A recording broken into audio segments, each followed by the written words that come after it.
அன்பின் ஆண்டவரே, உம்முடைய நல்ல ஆவியானவர் எங்களை செவ்வையான பாதையில் நடத்தட்டும். உம்முடைய வார்த்தைகள் உண்மை உள்ளவை, உண்மைக்கு நேராக எங்களை வழி நடத்தட்டும். மீட்பர் இயேசு கிறிஸ்துவின் திருப்பெயரில் வேண்டிக் கொள்கிறோம் கடவுளே, ஆமென். அன்பார்ந்த இறைமக்களே, உங்கள் எல்லோரையும் அன்பின் ஆண்டவர் இயேசு கிறிஸ்துவனுடைய திருப்பெயராலே நான் வாழ்த்துகிறேன். நம்முடைய தாயும் தந்தையுமாகிய கடவுளாலும் நம் மீட்பர் இயேசு கிறிஸ்துவினாலும் நமக்கு அருளும் அமைதியும் உண்டாவதாக. இந்த கட்டளை வியாழனில் ஆண்டவர் நமக்கு ஒரு கட்டளையை தருகிறார். இதற்கு கட்டளை வியாழன் என்கின்ற பெயர் இன்றைய நாளில் ஆண்டவர் இயேசு கிறிஸ்து 2025 ஆண்டுகளுக்கு முன்பாக தம் சீடர்களுக்கு ஒரு கட்டளை கொடுக்கிறார். அந்த கட்டளை தான் அன்பின் கட்டளை.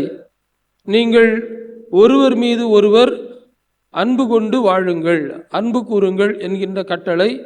ஆகையால் தான் இந்த வியாழனை கட்டளை வியாழன் என்று அழைக்கிறார்கள். வியாகுல வியாழன் என்றும் அழைப்பார்கள். ஆண்டவர் இயேசு கிறிஸ்து தன்னை ஒருவன் காட்டிக் கொடுப்பான் என்கின்ற வியாகுலம் அடைந்தவராய் உங்களில் ஒருவன் என்று சொல்லுவார்.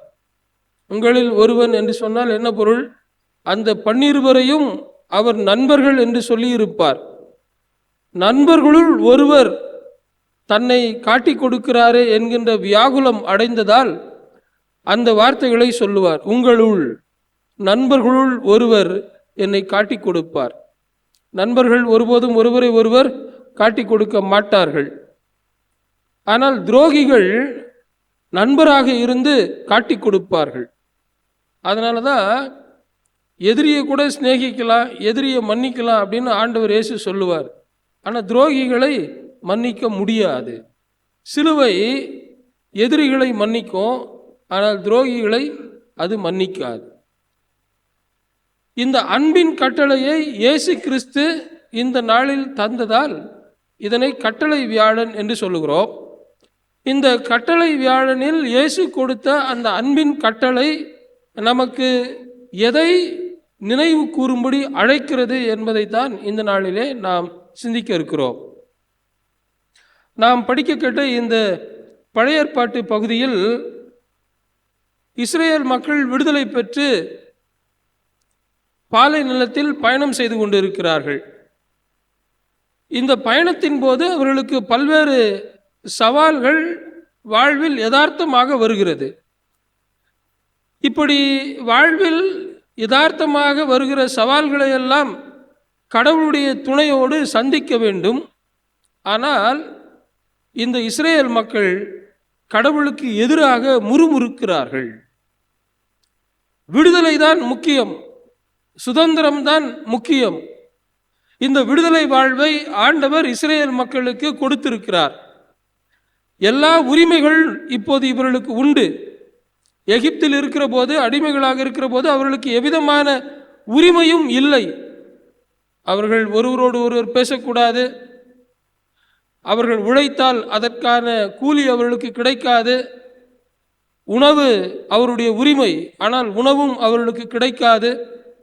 இப்படி உரிமைகள் அற்ற நிலையில் அடிமைகளாக வாழ்ந்த இந்த இஸ்ரேல் மக்களை கடவுள் தம்முடைய வல்லமையுள்ள கரத்தாலும் ஓங்கிய புயத்தாலும் அவர் விடுதலை செய்தார். விடுதலை செய்து அவர்களை கானானுக்கு நேராக அழைத்து செல்லுகிறார். அழைத்து செல்லும் பாதையில்தான் இவர்களுக்கு பல்வேறு வாழ்வின் சவால்கள் வருகிறது. இந்த வாழ்வின் சவால்கள் வருகிற போது எல்லாம் விடுதலை அளித்த ஆண்டவரை, கடவுளை இவர்கள் மறந்துவிட்டு தங்களுடைய அடிமை வாழ்வே மேலானது என்று நினைக்கின்ற, முறுமுறுக்கின்ற ஒரு கூட்டமாக இம்மக்கள் இருக்கிறார்கள். இங்கேயும் இவர்கள் இந்த பாலை வனாந்தரத்தில் வருகிற போது அவர்களுக்கு உணவு இல்லை, இறைச்சி இல்லை. இது சாமி கிட்ட கேட்டிருந்தா கொடுத்திருப்பாரு. ஆனால் இவர்கள் ஆரோனுக்கும் மோசேக்கும் எதிராக பல்வேறு வார்த்தைகளை உதிர்ப்பதை நம்மால் பார்க்க முடிகிறது. என்ன சொல்றாங்க? 3வது வசனம் படியுங்கள். இஸ்ரேல் மக்கள்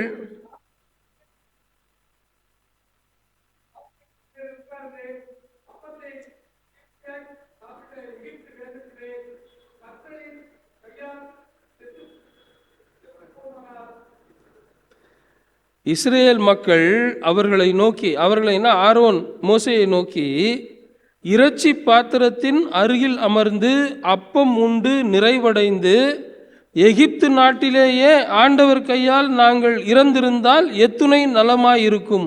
ஆனால் இந்த சபையினர் அனைவரையும் பசியால் மாண்டு போகவோ இப்பாலை நிலத்திற்குள் நீர் எங்களை கூட்டி வந்திருக்கிறீர்கள். ஆக்சுவலாக இவங்க பொய் சொல்றாங்கன்னு அர்த்தம். என்ன, இவர்களுக்கு சோறே கொடுக்கல அந்த பார்வோன் ராஜா. ஆனால் இவங்க சொல்றது என்ன? அந்த இறைச்சி பாத்திரத்தை அருகில் இருந்தால், அப்போனா இவங்க பார்க்க தான் செஞ்சுருப்பாங்க, அதை சாப்பிட்ருக்க மாட்டாங்க. அங்கே இருந்து கால்வயிறு கஞ்சி கொடுத்து உயிரோடு இருந்திருந்தா, எகிப்தில் அடிமைகளாக இருந்திருந்தாலே நன்றாக இருந்திருக்குமே. இந்த பாலை நிலத்தில் எங்களை கூட்டி வந்து இப்படி சாகடிக்கவா எங்களை அழைத்து வந்தீர்கள் என்று ஆரோனுக்கும் மோசேக்கும் எதிராக இவர்கள் முறுமுறுக்கிறார்கள். இந்த ஆரோனும் மோசேயும் பாவம், அவங்க என்ன பண்ணுவாங்க? நேராக போய் ஆண்டவர்கிட்ட போய் சொல்கிறாங்க. ஆண்டவர் சொல்கிறாரு, என்னப்பா இதுக்கு ஏன் நீங்கள் போய் வருத்தப்படுறீங்க? அவர்களுக்கு மாலையில் இறைச்சி வரும், காலையில் வானத்தின் அப்பம் வரும். இதனால் கடவுள் உங்களை விடுவித்தார் என்பதையும் அவரே மாட்சிக்கு உரியவர் என்பதையும் நீங்கள் அறிந்து கொள்ளுவீர்கள் என்று இங்கே சொல்லுகிறார். இங்க யாவே கடவுள் இவர்களை விடுதலை செய்தார், பார்வோன் அவர்களை அடிமைப்படுத்தினார். இப்போ இவங்க என்ன சொல்றாங்க? கடவுள்னாப்பா பெரிய கடவுள், பார்வோன் தான் எங்களுக்கு கடவுள். அங்கே இருந்தபோது எங்களுக்கு உணவுக்கு குறை இல்லை, பார்வோன் அப்படி எங்களை திருப்தியாக வைத்திருந்தான். நீ யாவே பேரை சொல்லி எங்களை விடுதலை செய்து அழைச்சிட்டு வந்த, இப்போ இந்த பாலை நிலத்தில் நாங்கள் சாக வேண்டுமா என்று தான் அவர்கள் கேள்வி எழுப்புகிறார்கள். ஆகவே தான் இங்கே ஆண்டவர் சொல்லுகிறார், நீங்கள் மாலையில், இங்கே இந்த வசனம் இருக்கு பாருங்க, 6வது வசனம், மோசேயும் ஆரோனும் இஸ்ரேல் மக்கள் அனைவரையும் நோக்கி, நீங்கள் எகிப்து நாட்டினின்று உங்களை வெளியேறச் செய்தவர் ஆண்டவர் தாமே என்பதை இன்று மாலையில் உணர்ந்து கொள்ளப் போகிறீர்கள். காலையில் நீங்கள் ஆண்டவரின் மாட்சியை காண்பீர்கள். ஏனெனில் ஆண்டவருக்கு எதிரான உங்கள் முறையீடுகளை அவர் கேட்டுள்ளார். இவ்வாறு இருக்க எங்களை நீங்கள் எதிர்த்து முறுமுறுக்க நாங்கள் யார்? பார்வோனே எங்களுக்கு ஆண்டவராக இருந்திருந்தா நாங்கள் வயிறார சாப்பிட்டுட்டு அங்கேயே எகிப்திலே நாங்கள் செத்துட்டு இருப்போம்.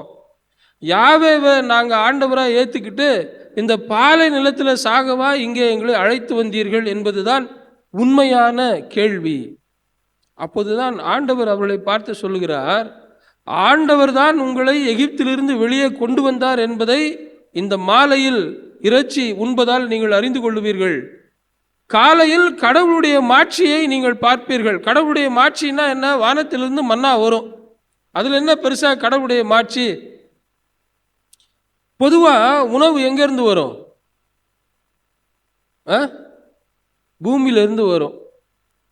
வானம் ஆண்டவருடைய சிங்காசனம், பூமியோ மனுபுத்திரருக்கு கொடுத்தார். அப்ப என்ன சொல்றாரு? பார்வோன் உங்களுக்கு இந்த பூமியில் இருந்துதான் உங்களுக்கு வாழ்வதற்கான உணவை தருவான், ஆனால் நான் வானத்திலிருந்து உங்களுக்கு அருளுகிறேன். இந்த பார்வோன் மண்ணுலகின் அரசன், அவன் மண்ணுலகிலிருந்து உங்களுக்கு உணவளிப்பான். ஆனால் நான் வானங்களுக்கு மேலாக ஆளுகின்ற அரசன், வானத்தின் மன்னாவை உங்களுக்கு தருகிறேன்.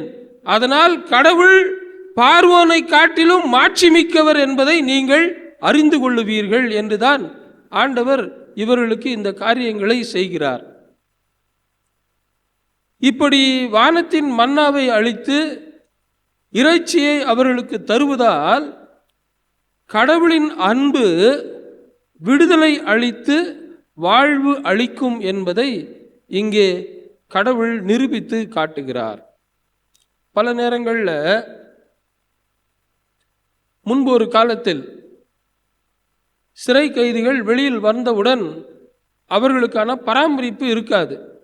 ஒருத்தர் சிறைக்கு போயிட்டு வராரு அப்படின்னு சொன்னால் யாராச்சும் அவருக்கு வேலை கொடுப்பாங்களா? கொடுக்க மாட்டாங்க. ஐயோ எப்பா, அவன் ஏற்கனவே ஜெயிலுக்கு போயிட்டு வந்தவன், அவனுக்கு வேலை கொடுத்தா நம்மளுக்கு தான் பிரச்சனை. ஆனால் இப்போது நடுவண் அரசும் சரி, மாநில அரசும் சரி, பல்வேறு திட்டங்களை அவர்களுக்கு வகுத்திருக்கிறார்கள். அவர்கள் வெளியில் சென்று ஏதாவது சுய தொழிலோ அல்லது வியாபாரமோ ஏதாவது ஒன்று செய்து அவருடைய குடும்பத்தை காப்பாற்றும் அளவுக்கு அரசு திட்டம் வகுக்கிறது. ஏன்? விடுதலை அளித்ததோடு அவர்கள் வாழ்வுக்கான நலத்திட்டத்தையும் அரசு செய்கிறது. அரசு ஒரு மனிதனுடைய வாழ்வை உறுதி செய்கிறது, காப்பாற்றுகிறது. அதை தான் யாவே அரசர் இஸ்ரேல் மக்களுக்கு செய்கிறார். அடிமைத்தனத்தில் இருந்த மக்களுக்கு யாவே அரசர் விடுதலை அளிக்கிறார்.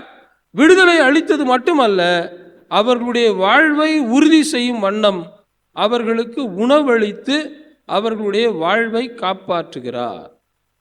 இது கடவுள் அந்த அடிமைகள் மீது வைத்த அன்பை வெளிப்படுத்துகிறது. அடிமைகள் மீது யாராச்சும் அன்பு கூற முடியுமா? முடியாது. ஆனால் கடவுள் அவர்கள் மீது அன்பு கூர்ந்ததால் அவர்களை விடுதலை செய்தார். அவர்களுக்கு உணவளித்து வாழ்வளித்து அவர்கள் வாழ்வை காப்பாற்றுகிறார். நற்செய்தி பகுதிக்கு நாம் நம்முடைய கவனத்தை திருப்புவோம். நற்செய்தி பகுதியில் இங்கு இயேசு ஒரு பாஸ்கா விழாவை கொண்டாடுகிறார். யோவான்ல பார்த்தீங்கன்னா இந்த பாஸ்காவை ஒட்டி பல கருத்துக்களை பதிவு செய்திருப்பார் யோவான் நற்செய்தியாளர். 3 பாஸ்கா விழா இந்த யோவான் நற்செய்தி முழுவதுமாக இருக்கும். அதை நீங்கள் ஆழமாக படித்து பாருங்கள். உங்களுக்கு ஆவியானவர் பல்வேறு உண்மைகளை உங்களுக்கு உணர்த்தி காட்டுவார். இது கடைசி பாஸ்கா. இந்த கடைசி பாஸ்காவை ஆண்டவர் இயேசு கொண்டாடுகிற போது கடவுள் எப்படி பாலை நிலத்தில் அப்பத்தை கொடுத்தாரோ, அப்பம் எங்கிருந்து வந்தது? வானத்திலிருந்து வந்தது. இப்போ இவர் சொல்றாரு, நானே வானத்திலிருந்து வந்த அப்பம். அன்றைக்கு அந்த அப்பத்தை சாப்பிட்டவர்கள் வாழ்ந்தார்கள். அதுபோல் இன்றைக்கு என்னுடைய உடலையும் உதிரத்தையும் நான் உங்களுக்கு உணவாக தரப்போகிறேன், என்னை உண்பவர்கள் வாழ்வீர்கள். யோவான் 6ஆம் அத்தியாயத்தில் அதைத்தான் ஆண்டவர் இயேசு சொல்லுவார். என்னுடைய உடலை உண்டு என் உதிரத்தை குடிப்பவர்கள் வாழ்வு பெறுவார்கள் என்று சொல்லுவார் யோவான் 6ஆம் அதிகாரத்தில். இங்கே அதனுடைய அடையாளமாக தான் அப்பத்தையும் திராட்சரசத்தையும் பிட்டு சீடர்களுக்கு கொடுக்கிறார். இப்படி உணவின் வழியாக வாழ்வு, கடவுள் அன்பு கூறுகிறார். அந்த அன்பு பிறரை வாழ வைக்கும் என்பதை தான் இயேசு கிறிஸ்துவும் அந்த கடைசி உணவிலே சீடர்களுக்கு சுட்டி காட்டுகிறார். இப்படி அவர் செய்வதற்கு முன்பாக சீடர்கள் அனைவருடைய கால்களையும் அவர் கழுவுகிறார். யோவான் 13ஆம் அத்தியாயத்தினுடைய முதல் பகுதி அதுவாகத்தான் இருக்கும். இயேசு சீடருடைய காலடிகளை கழுவுவார். ஒரு குரு சீடர்களின் கால்களை கழுவ முடியுமா? முடியாது. ஆனால் நண்பர்கள் ஒருவருக்கு ஒருவர் சேவை செய்து கொள்வார்கள். இப்போ நண்பர்கள்னு ஆயிட்டா அங்கே ஏற்றத்தாழ்வுகள் எதுவுமே இருக்காது. இப்போ எடுத்துக்காட்டாக சொல்லணும் அப்படின்னு சொன்னால், ஒரு பெரிய நிறுவனம் ஒன்று இருக்கிறது என்று வைத்துக் கொள்வோம். அந்த நிறுவனத்தின் மேலாளர் இருப்பார். அந்த நிறுவனத்தில் அடித்தள பணியில் ஒருவர் இருப்பார். அவர்கள் இருவரும் நண்பர்களாகிவிட்டால் ஒரே மேசையில் அமர்ந்து அவர்கள் உணவகத்தில் உணவருந்துவார்கள். அதுபோல தான் இங்கேயும் இயேசு இவர்களை நண்பர்கள் என்று சொல்லுகிறார். என்று சொல்லிவிட்டு அவர்களுடைய கால்களை அவர் கழுவுகிறார்.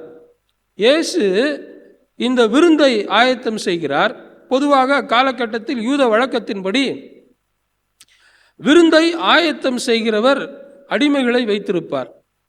விருந்துக்கு வருகிறவர்கள் கால்களை நீட்டுவார்கள். அந்த அடிமை கால்களை கழுவி உள்ளே அனுப்புவார். இதுதான் வழக்கம்.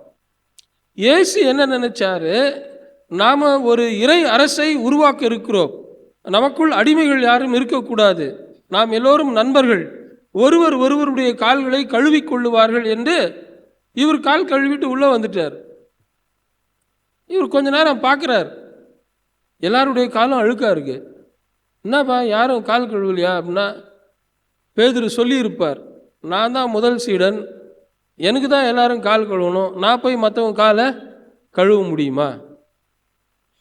யோவான் சொல்லியிருப்பார், கற்பனை தான், இதுக்கு பைபிளில் எங்கே இருக்குன்னு வந்து கேட்கக்கூடாது என்ன. யோவான் சொல்லியிருப்பார், இயேசுவுக்கு அன்பான சீடர்களில் ஒருவன் நான், என் மீது தான் அவர் அதிக அன்பு கொண்டிருக்கிறார், நான் எப்போதும் அவருடைய மார்பில் சாய்ந்து கொண்டிருப்பேன், நீங்கள் தாண்டா என் காலை கழுவணும், நான் போய் உங்கள் காலை கழுவ முடியுமா? யாக்கோபு சொல்லியிருப்பார், பாருங்கப்பா, பேதுரு, யோவான், யாக்கோபு ஆகிய நான், எங்கள் 3 பேரை தான் முக்கியமான இடத்துக்கெல்லாம் கூட்டின்னு போயிருக்காரு. எங்கெங்க? சரியா போச்சு போங்க. மறுரூப மலைக்கு அவங்கள 3 பேர் தான் கூட்டிகிட்டு போவார். ஜபாலய தலைவனுடைய மகள் இறந்து போயிருப்பார், அவங்க 3 பேரை தான் கூட்டிகிட்டு போவார். இப்படி அப்போ இந்த 3 பேரும் சேர்ந்துருப்பாங்க. இப்போது ஏப்பா எல்லாம் அதெல்லாம் வேணாம், நாங்கள் எங்கள் 3 பேருக்கு முதல் கழுவுங்க, அதுக்கப்புறம் நாங்கள் எல்லாருடைய காலம் கழுவுறோம். இப்படி அவர்களுக்குள் சிக்கல் ஏற்பட்டு இருக்கும். இயேசு கொஞ்ச நேரம் பார்க்குறாரு, இந்த சிக்கல் எப்படியாவது தீர்வுன்னு. தீர்ந்த பாடில்லை. வேறு வழி இல்லாமல் இவரே இந்த மேல் அங்கியை கழட்டி விட்டு அவர் ஒரு சீலையை எடுத்து கட்டிக்கொண்டு ஒரு அடிமையைப் போல் அவர் மாறி எல்லாருடைய கால்களையும் கழுவுகிறார். இது எதை காட்டுகிறது? அன்பின் நிமித்தமாக நான் ஒரு விருந்தை ஆயத்தம் செய்திருக்கிறேன். நாம் விருந்து யாருக்கு வைப்போம்? புது மாப்பிள்ளை பொண்ணுக்கு வைப்போம். அப்புறம் யார் மேலேயாவது நம்ம ரொம்ப அன்பு வச்சுருந்தோம்னா, நீங்கள் ஒரு நாள் வீட்டுக்கு வந்து சாப்பிட்டுட்டு போங்க, விருந்துக்கு வாங்க அப்படின்னு சொல்லுவோம் இல்லையா? இப்போ அதெல்லாம் எங்கே போயிடுச்சு. விருந்தோம்பில் இப்போ இல்லை. அவசரமான உலகத்தில், வேகமான உலகத்தில் யாராவது வந்தால், சார் உங்களுக்கு அடுத்தது 3:30 மணிக்கு ட்ரெயினில், உங்களுக்கு மணி 3 ஆயிடுச்சு அப்படின்ற உலகம் ஆகிப்போச்சு இது. இயேசு இங்கே அன்பின் நிமித்தமாக ஒரு விருந்தை வைக்கிறேன், இந்த விருந்து இடத்துல எதுக்கு சர்ச்சை என்று எண்ணி இவரே சேவை செய்ய ஆரம்பித்து விடுகிறார். எவ்வளவு பெரிய அன்பு பாருங்கள். அன்பு சேவை செய்யும் என்பதற்கு எடுத்துக்காட்டு ஆண்டவர் இயேசு கிறிஸ்து தான். அதுக்கு அடுத்தாப்புல இந்த உலகத்தில் சொல்லணும்னா அன்னை தெரேசாவைத்தான் சொல்லுவார்கள்.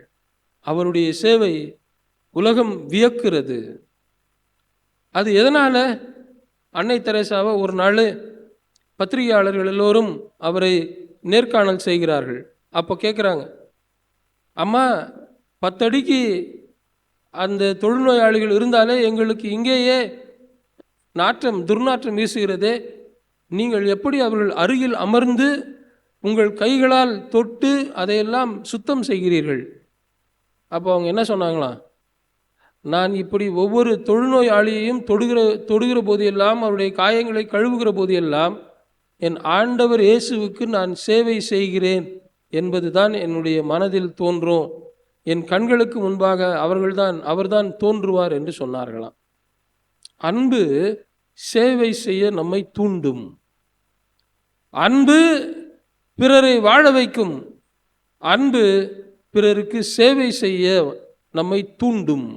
இயேசு இந்த அன்பின் நிமித்தமாகத்தான் இந்த அன்பின் விருந்தில் சேவை செய்ய வேண்டும் என்பதை சீடர்களுக்கு கற்றுக் கொடுக்கிறார். நீங்கள் ஒருவரிடத்தில் ஒருவர் அன்பு கொண்டிருப்பீர்களேயானால் ஒருவருக்கு ஒருவர் சேவை செய்யுங்கள். கணவன் மனைவி அந்த திருமண வழிபாட்டில் இருக்கும், நீங்கள் ஒருவர் மீது ஒருவர் அன்பு கூர்ந்து ஒருவருக்கு ஒருவர் சேவை செய்யுங்கள். இயேசு எப்படி பிறருக்கு சேவை செய்தாரோ அதுபோல் நீங்களும் பிறருக்கு சேவை செய்யுங்கள் என்று இருக்கும்.